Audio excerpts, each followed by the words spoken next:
G'day friends, welcome to today's YouTube video. My name is James, welcome back to my channel, welcome if you're new.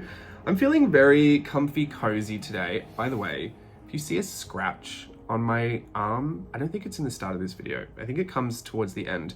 I have no idea how that happened. I think it's a cat. I think a cat did that to me, but I don't know. I'm fine. It's not even as bad as it looks. I'm sure it doesn't even look bad actually, but I've noticed it and I thought I better tell people because they might be like, what happened to your arm? I really don't know. I think it was a cat, but either way. And they're not vicious cats, but they do have long claws sometimes. Steve just cut them, so it's fine. I am sitting here in the gloomy, gray, sunny Southern California weather. I can't say that anymore. I can't just say sunny Southern California. It's just not true. Gloomy gray. I will take the win though. Gloomy gray is great for filming because I have really soft diffused light. Overcast light is just beautiful light to film in and take photos in, but to exist in, to live in, not my fave, just gonna be honest. Could be worse, I guess. So I think I'll be grateful for it nonetheless, but I'm here, I'm comfy, I'm cozy, I'm in my jumper, I'm in my Mickey ears. These are my Duffy ears actually. But I just wanted to chat to you about what I got up to this week because I had a nice big week full of lots of good things. So I felt like I'd chat to you about them. I don't know how this video is going to go. I'm going to splice up the audio, I think, put some nice music in here. I got 4 hours worth of studio clips that really don't mean much. I mean, if I was going to be honest, I filmed them over 2 separate days. No, 3. I did Monday, Tuesday, and then Friday. Wednesday, Thursday, I was actually out helping Steve with photography. I've had a big week of dancing as well. I did dancing on Tuesday, Wednesday, and Thursday. So my body is really going through it. That's probably why I want to be comfy and cozy today, just so I can rest my poor body before I go and slam it back into another dimension tonight at Zumba. My Friday night teacher is wild. She does Wednesday mornings too. If I can bear to get up for a Wednesday morning Zumba, I mean, I'll be limping for the rest of the day, but it's totally worth it. Let's get into it. The first bunch of clips you're going to see are my Daisy Style workshop. I have finished it. I have actually launched it as well. I will link it in the description box, of course. But I wanted to chat to you a bit about it and what it means to do workshops in general, I guess.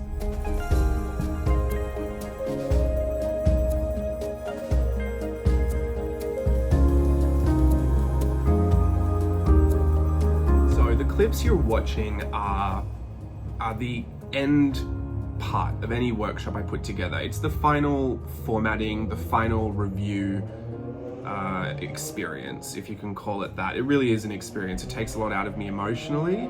It is a lot of effort to watch myself on playback for hours and hours and hours and hours. Only because by this point I have worked so much on it that I'm very well aware of what I'm going to listen to, and it can be really hard to focus on myself knowing the information I'm just about to say, but I have to watch it. I have to make sure that all the videos are edited correctly, that I haven't missed anything, or if I have, that I have an opportunity to put it back in.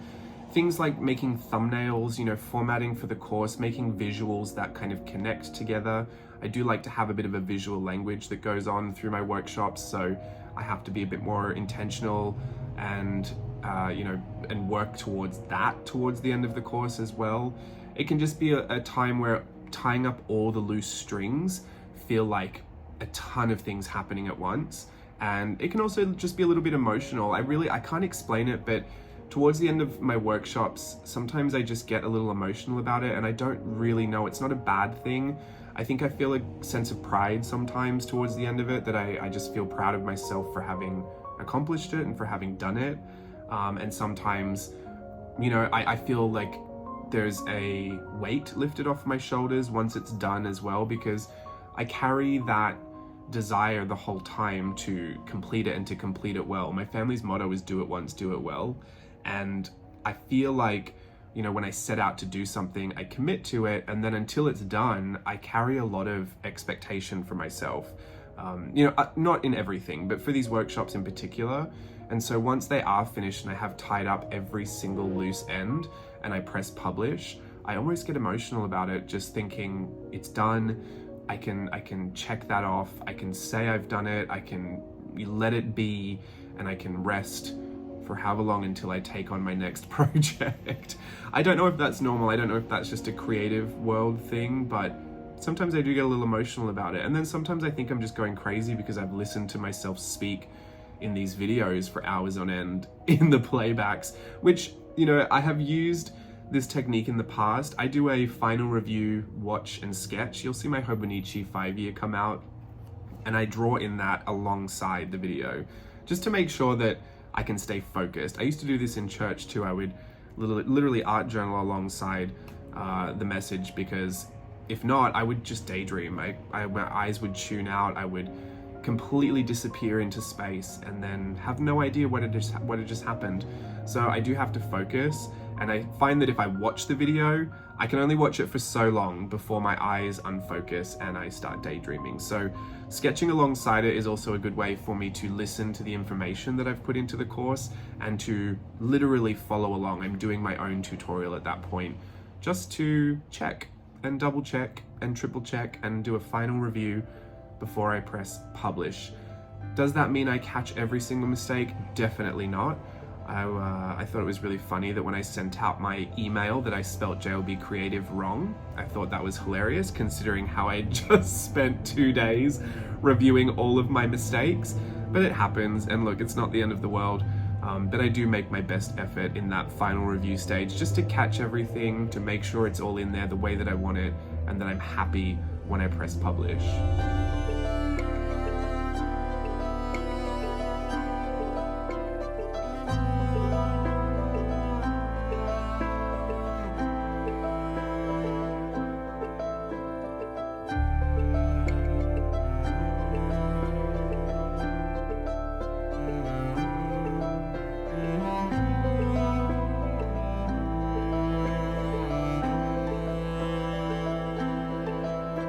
For those who don't know about these workshops, I have a whole workshop, like online course school over on Teachable, which is another platform where I host all of my, it's like my content bundles from playtest Patreons past, and my collage club is over there as well.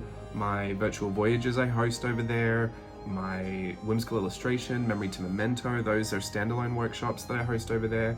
And also now my Daisy style workshop. There is a ton of extra content over there. If you're ever wondering, you know what, these 700 videos on YouTube are just not cutting it for me, just not enough, there's a lot more educational content over there. And there's a lot to choose from as well. They all vary. The content bundles from Patreon, I just think are fun, extra content bundles. Virtual voyages, I always think are the most fun when you do them live. So, but they are all still there, and all the live components are they're recorded, so you get to watch the playbacks. There's a lot of fun in there. Those are very specifically themed, so if you like any specific themes, you can see what's over in there. Just a note on that, Virtual Voyage 8 will be a sequel to Virtual Voyage 2, which is Burtonville. It was all the art and work of Tim Burton.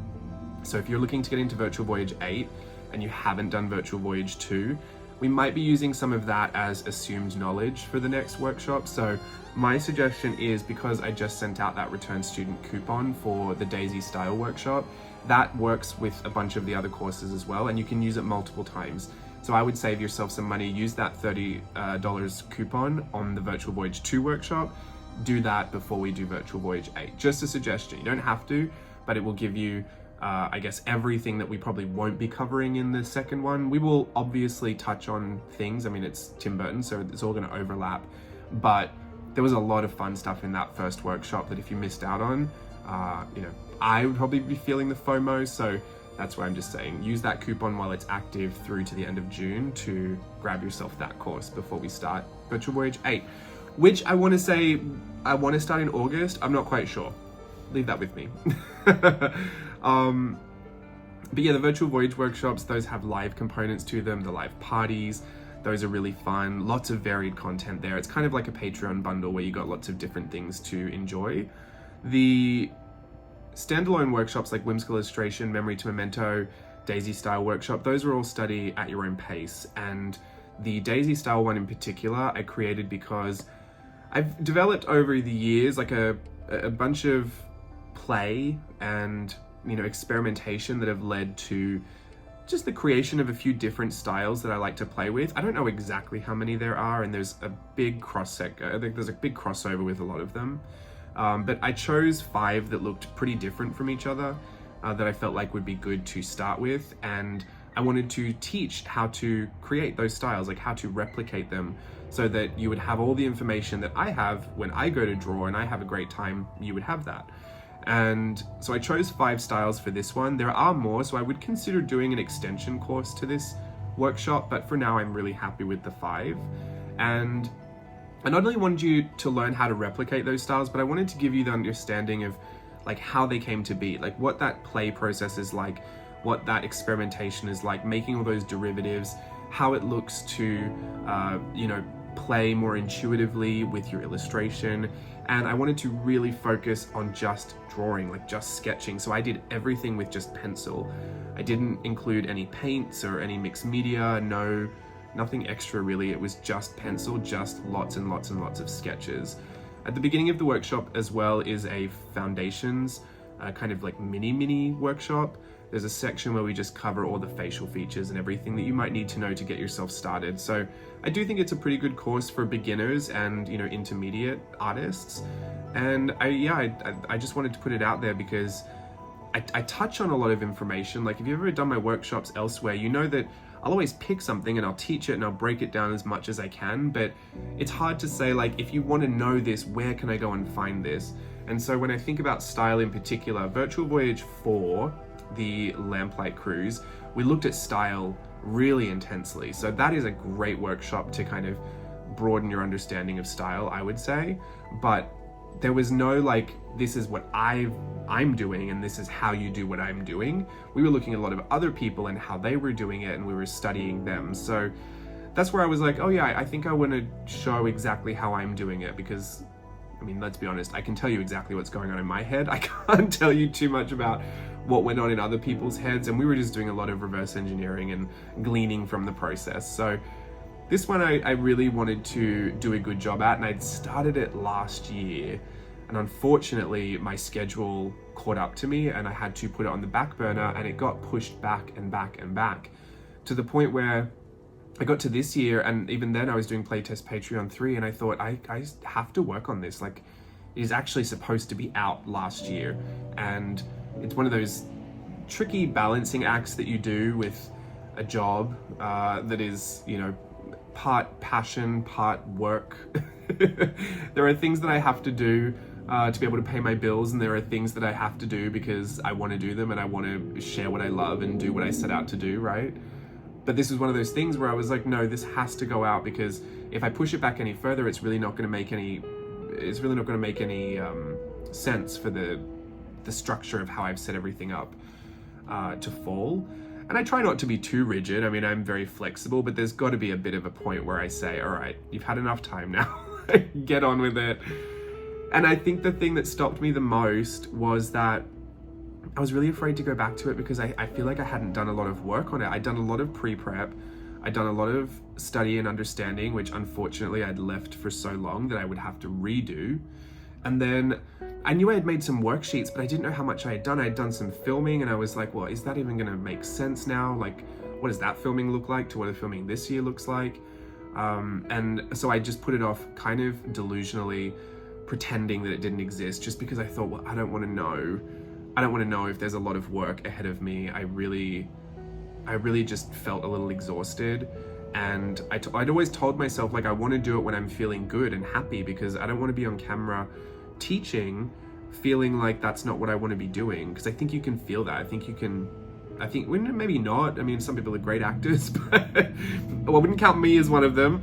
I feel like you can kind of tell if my mind is elsewhere. So I really have to be in a space where I want to do it. That's hard to balance. And so luckily, one day I was kind of just kicking myself up the backside, and I thought, well, I'm gonna go have a look. I'll just have a look at what I've done, see that, I'll remove the delusion from this space, and we'll have a look. And I had done so much more than I thought. Like, so much more. In fact, what was left seemed like there was hardly anything. So I thought, oh, this is great. Now I'm really motivated to do it, because I didn't have all that overwhelming sense of like starting where I left off and not knowing where to go from there. There really wasn't much to figure out. I was like, great, I know exactly what I have to do to finish, and I can do it. So over the past few weeks, I'd set out to finish all of that. And then I started filming this studio vlog at the start of this week, in the final stages of the workshop, putting everything together, formatting everything, getting all the thumbnails, getting all the PDFs, the printable worksheets, everything just all put into the course. And it was just a long time at the computer.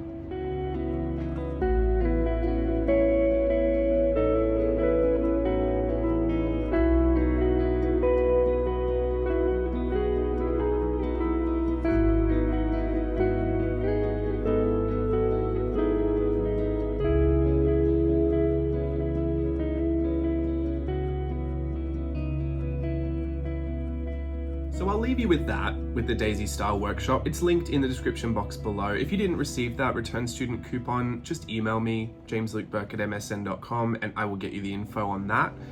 Please use that before June 30th of June, just to make sure that it's still active.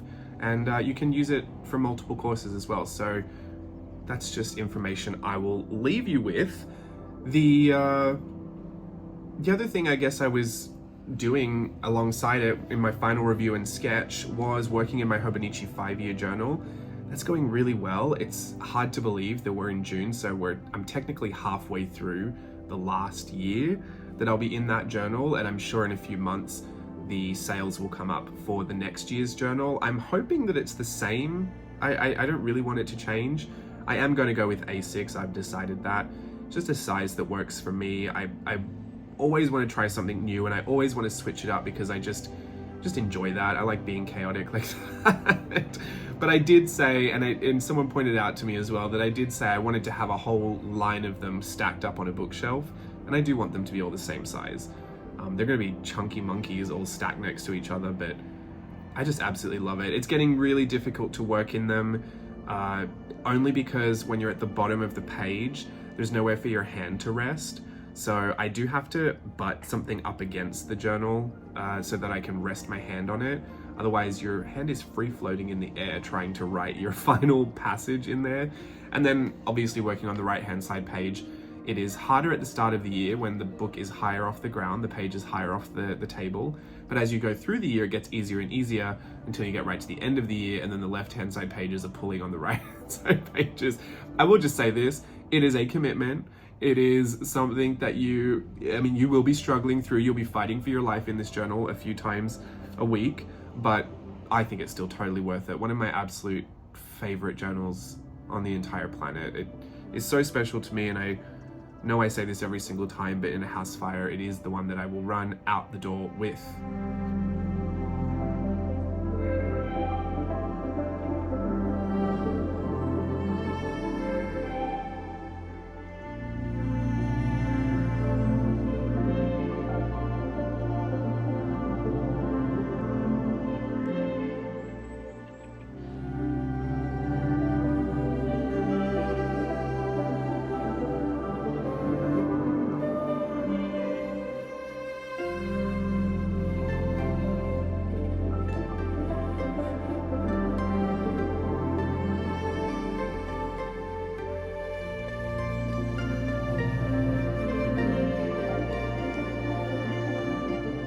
How many of you know this, but I have actually never done any kind of schoolwork or coursework or any kind of work learning computers, and it is an absolute mystery to me how I know how to do half the things I know how to do on the computer, albeit I'm still editing on iMovie and I don't want to hear anything about it.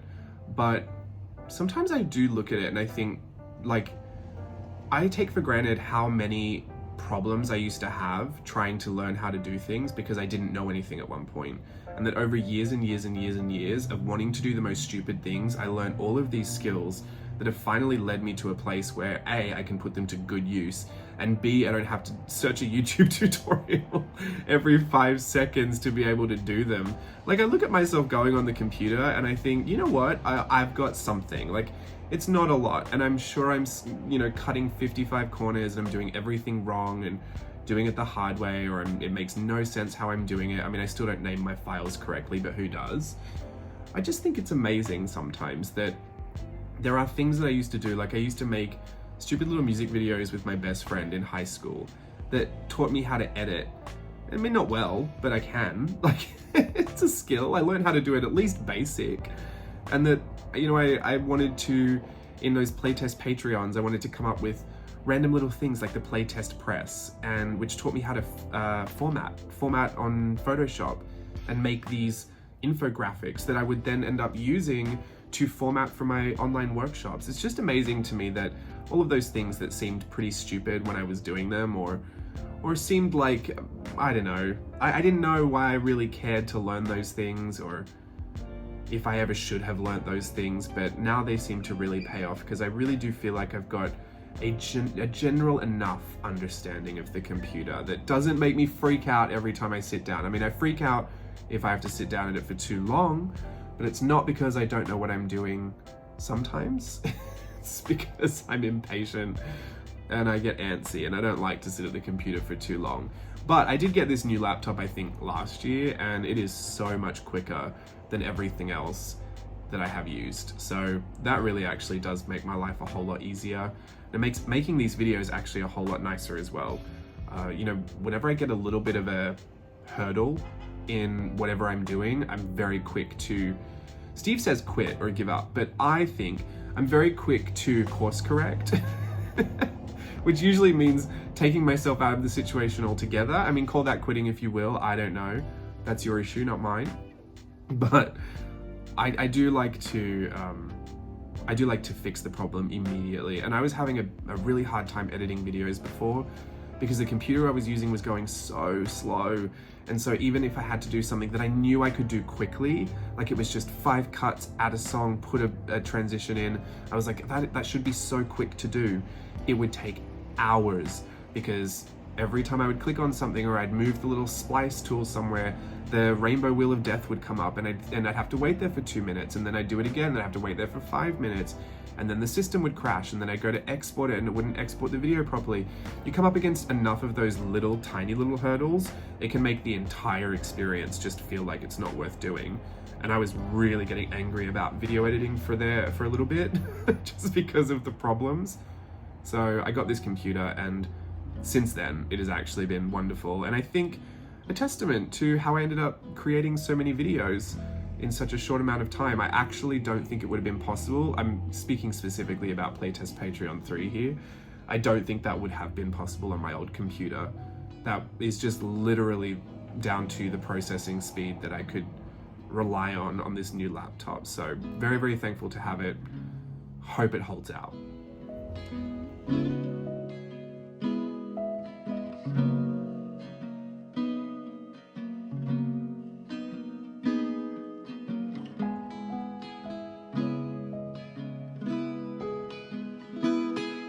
I spent a couple of days mid-week with Steve doing some photo shoots on Tuesday. Did I do it on Tuesday? I know at some point we were photographing an old friend from church's audio equipment. He does big like concert tours with all this audio equipment that he has, so we were photographing that because I think he's making a website or something. I'm not quite sure. I was actually not paying too much attention to that. It was nice to see him though, and it was nice to be there. I was Steve's assistant, so I didn't really have to know too much. I'm always Steve's assistant at these photo shoots. Steve's the photographer, he's amazing.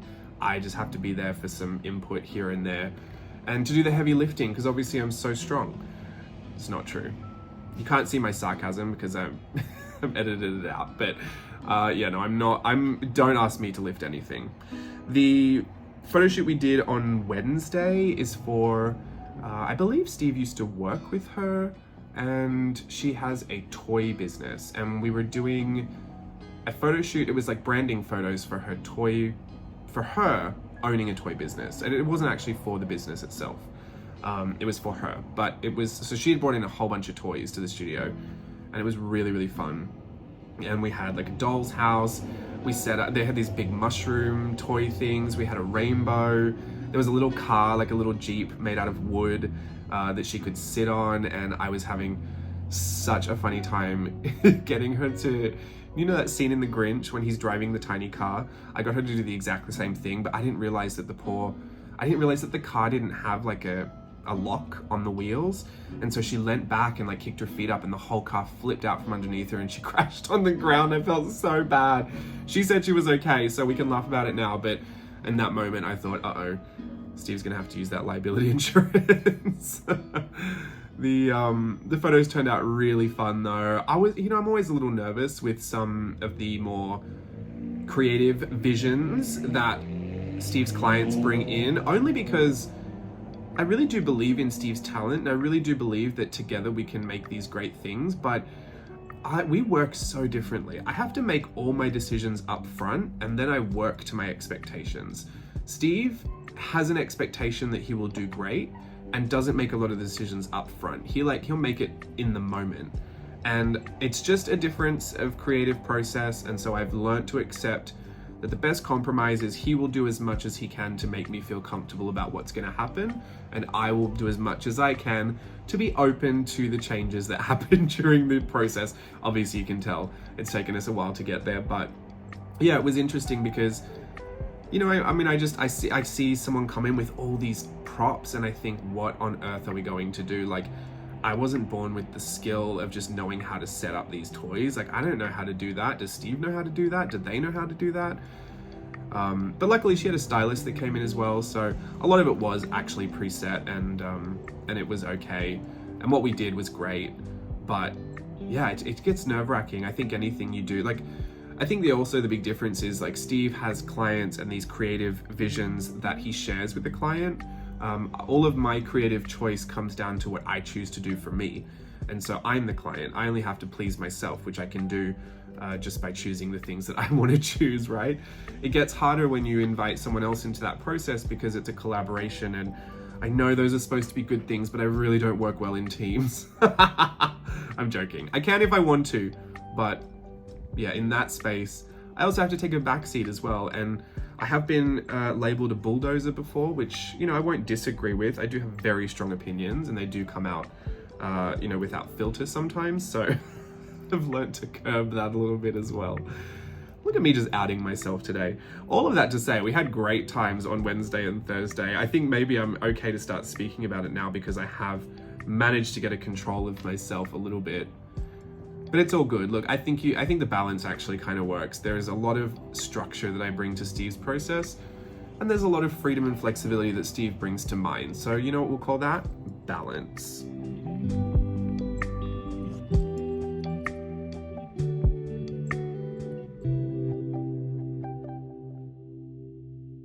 Thursday rolled around and we did a test shoot for a model who is the son of a very high profile makeup artist, a celebrity makeup artist actually. She does incredible work, and she is the friend of Steve's longtime friend since childhood, the stylist that we worked with on the shoot that Steve did a few weeks ago. So it's kind of great how all those worlds merged together. He did an amazing job. He did such a good job. Steve did a good job.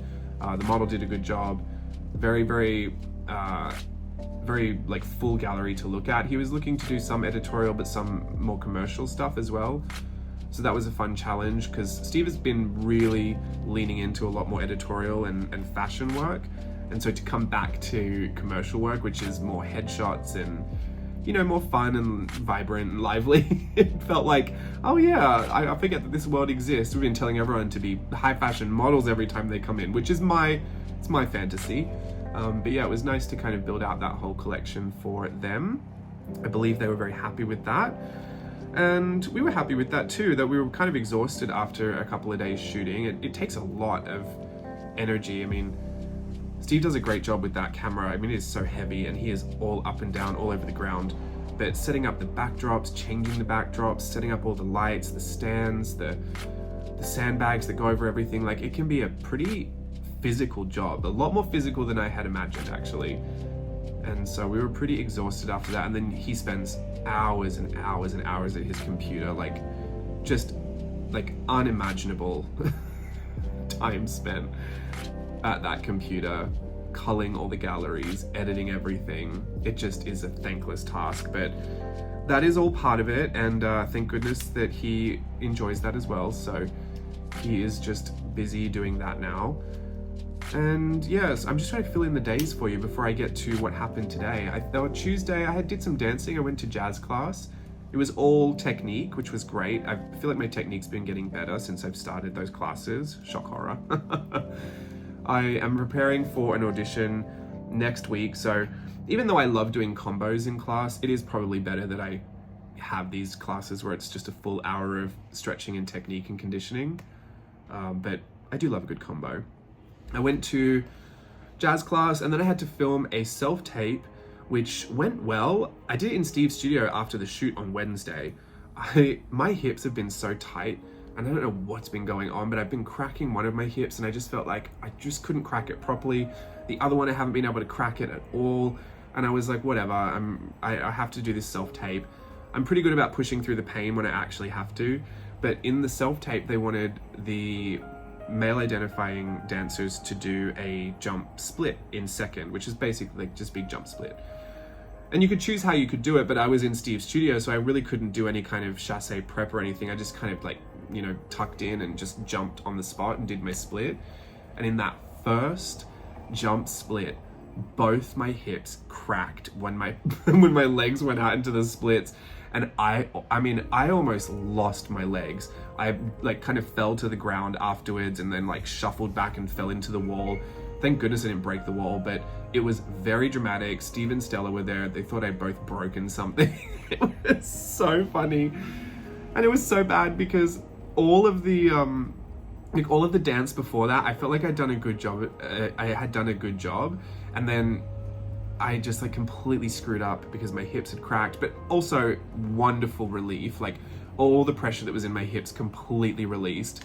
Just kind of scary that it happened mid-air. Anyway, so then I had to film it after that, and I eventually got around to it and submitted my self-tape, which was nice. I felt very proud of myself for doing that. It is not necessarily an opportunity I was gunning for.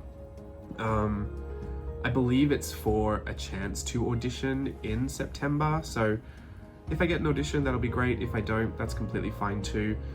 I just decided that, you know, whilst I'm looking for these dance opportunities and I'm sitting at home kind of, you know, eagerly anticipating them, even if I don't feel like I'm right for a certain opportunity, I'm not going to be the one to say no to myself. I'm going to put myself out there, and other people can say no for me. But if I say no to myself, I'll never know. So even though I don't think I'm right for it, I'm just going to keep submitting, you know, unless I'm completely wrong for it. Like I'm not going to submit for things that say literally like not my type. But if they don't say they don't want fat dancers, then I mean, I'm going for it. Anyway, so I put in my submission, and then on Thursday after that shoot, Steve did some new headshots for me, which are great, just because I've lost weight since my last shots and I always want to keep them fresh and current. And what good is being married to a photographer if you can't take full advantage of that? Like, yes, I will have headshots every 2 months, thank you. But yeah, I have another audition coming up next week and I'm very excited about that. Should be exciting. And then next week I'll be going to a family wedding on Steve's side, so that should be interesting. But yeah, those are all life things that are going on. Just before I catch you up on what else I've been filming at this desk.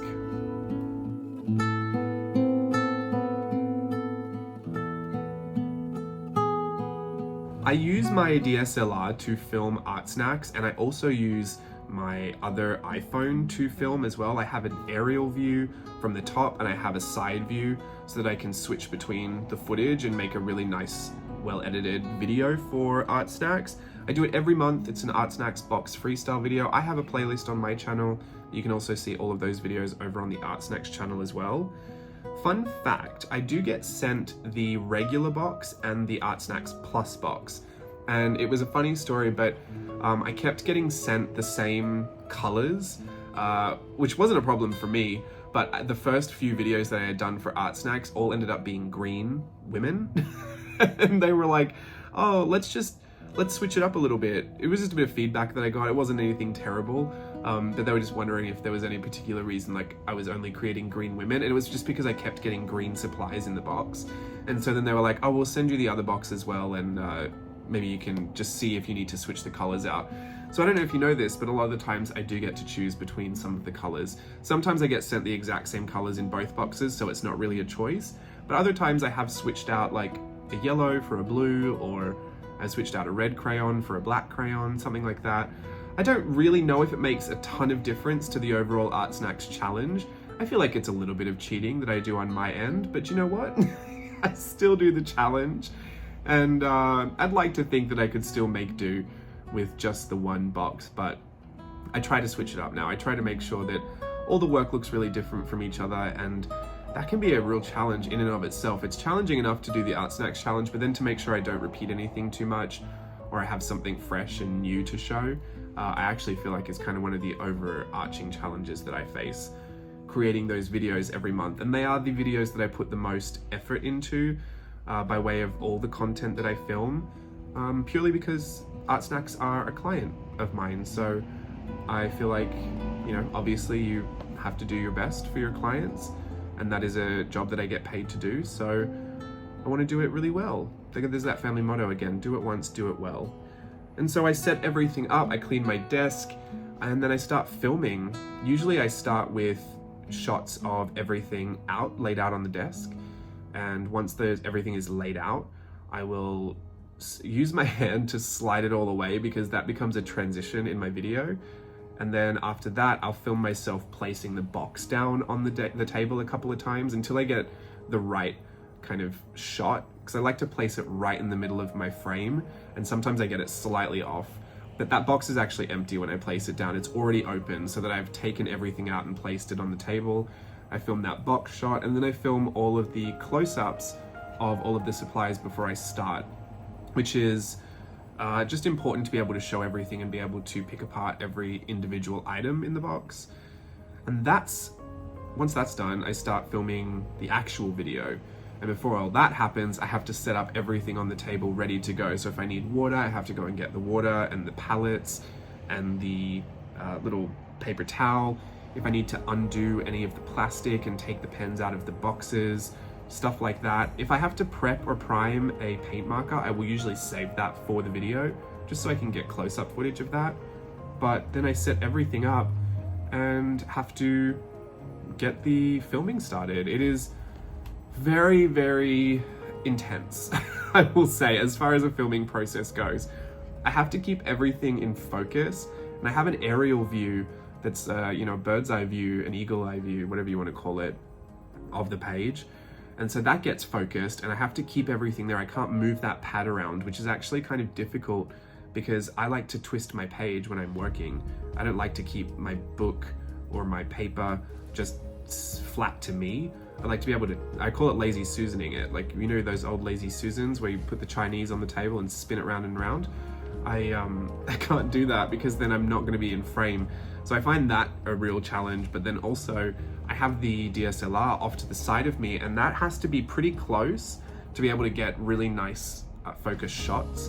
And I have to refocus it every time I change the height or the angle of that camera. And I usually change it every time I go do something different. So I'll swatch out a bunch of pens, then when I go to swatch out the second pen, I will stop, I will take the DSLR, I will refocus it and change it to a different part of the paper, and then swatch that out. Then I'll stop, I'll take the camera, refocus it somewhere else on the page, swatch up there, stop, take the camera, refocus it somewhere, and I literally do that the entire time. So filming these videos, as simple as they look, can take hours, and I will now show you hours worth of footage.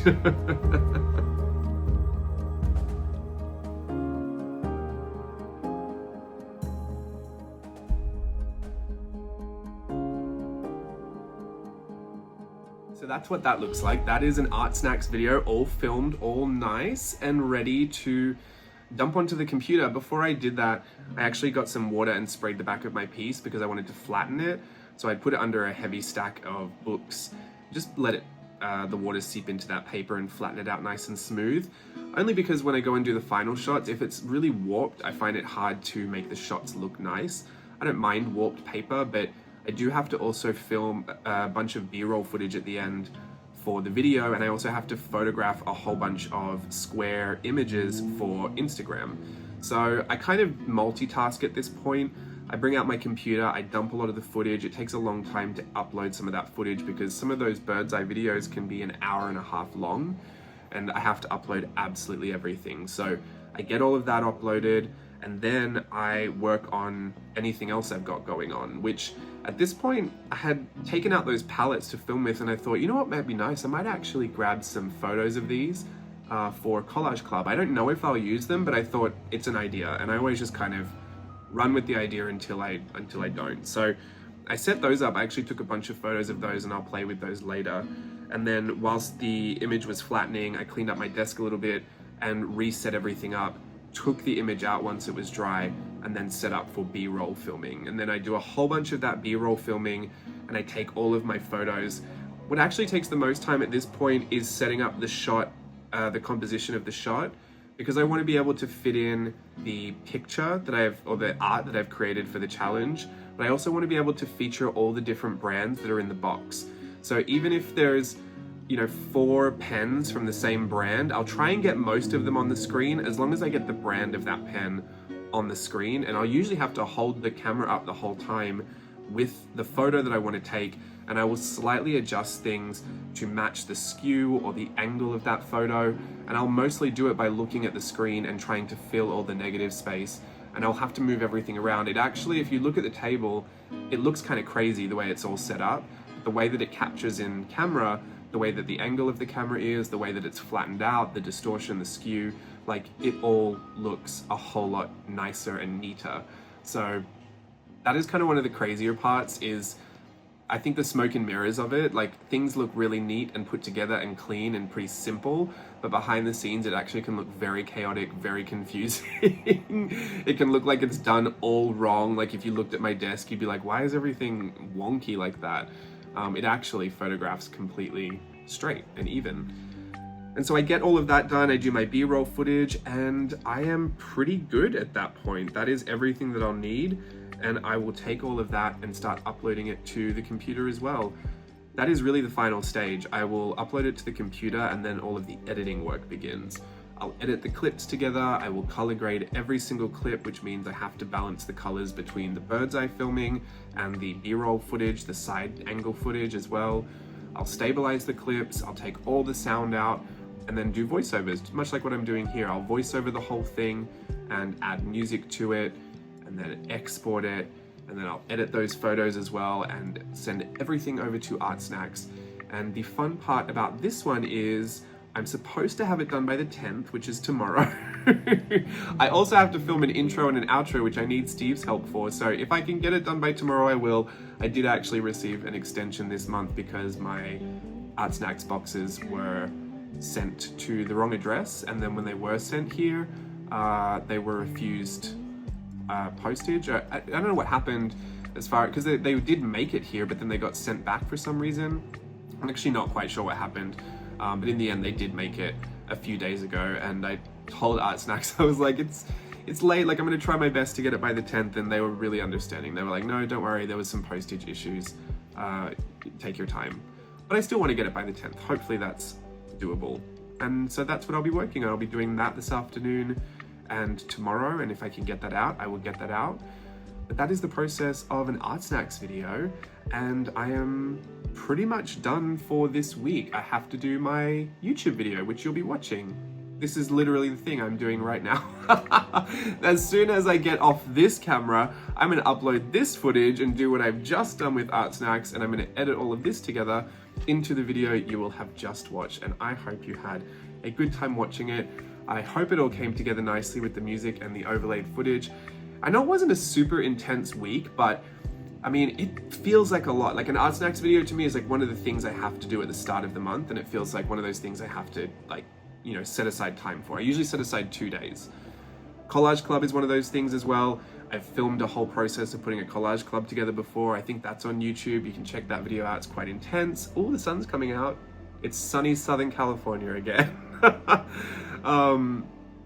See, this is how it affects my filming. Now I'm completely blown out here, but I'm completely normal up here.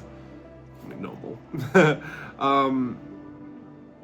What did I say? Yeah, Artsnacks and Collage Club usually at the start of the month are really intense. If I have to help Steve out, usually that takes a whole day.